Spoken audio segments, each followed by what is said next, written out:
Alright, this is the story of the Pisser Passer Man. Alright, basically, one day, a man and his wife, they were about 40, they were in Brighton, and they were just chilling the fuck out. And on the way back, they were in the car, and driving in a small sea road, went across town. Shush, went guys, across the shush. countryside. Went across the countryside. Wait, it went across the Shut up! And they passed the village where they last filled up, and the guys in the village were like, yeah, fill up here because you won't get to the next garage without filling up. So they did. And they drove on, and they turned the radio on, and there was a news broadcaster reporting an outbreak from a mental hospital around where they were, quite near, not near, in Brighton basically. And reports were that he was walking it up towards where they were going as well. And of course they were like, okay, that's a bit weird, but he's a nutter, so they've all got to be really careful, like get indoors before dark and lock their doors and windows and shit.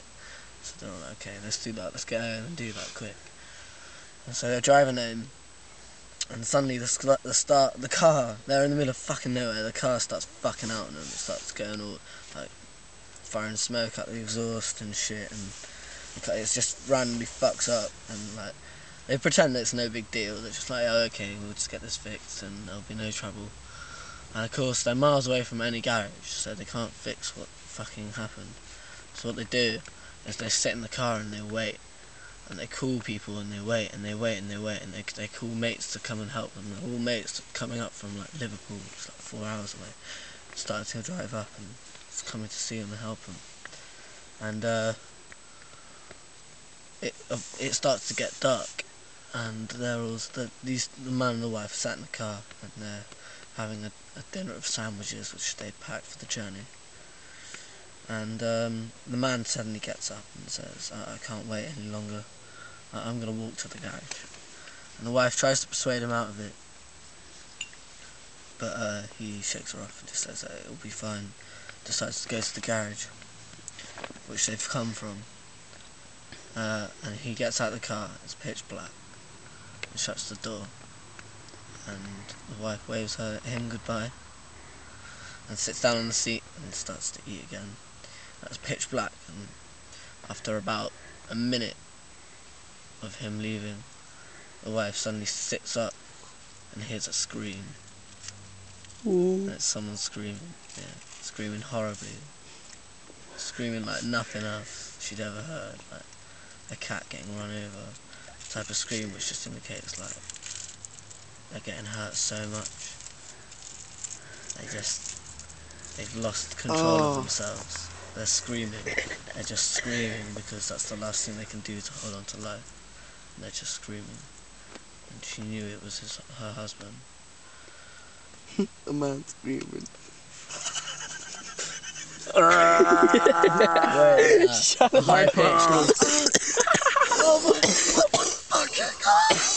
Shut up, guys. That type of thing. Do that again. And she locks all the doors and winds all the windows up and sits in the car trying to start it repeatedly. It doesn't work. Bang! Oh shit! Midnight comes, and all she can hear on the roof is.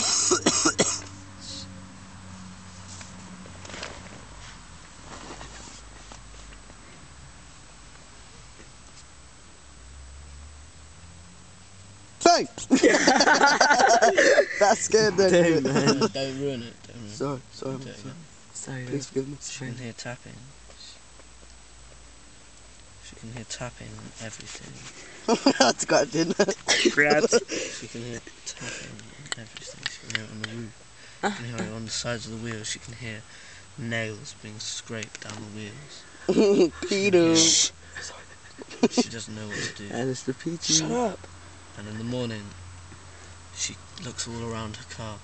She can't see anything, but she can still hear this patting wherever she's not looking. And she just suddenly decides that she can't stand it, grabs her handbag, and opens the door. Gets out, and she walks. She looks all around her, she can't hear anything, she can hear the tapping. It's coming from the car now. She walked facing the car backwards, stopped because she tripped over something, blundered, turned around, and her husband was lying on the floor. He had no face. His whole face had been clawed off with fingers. You could see his skin was just been peeled off, and all that was left was just muscular, like skull, lips that were still bleeding. There was blood everywhere, and his eyes were looking at her, unseeing. And she screams, turns around, turns back to the car, turns around. There's no more pattering. And she runs down the road as fast as she can. She's never run as fast in her life.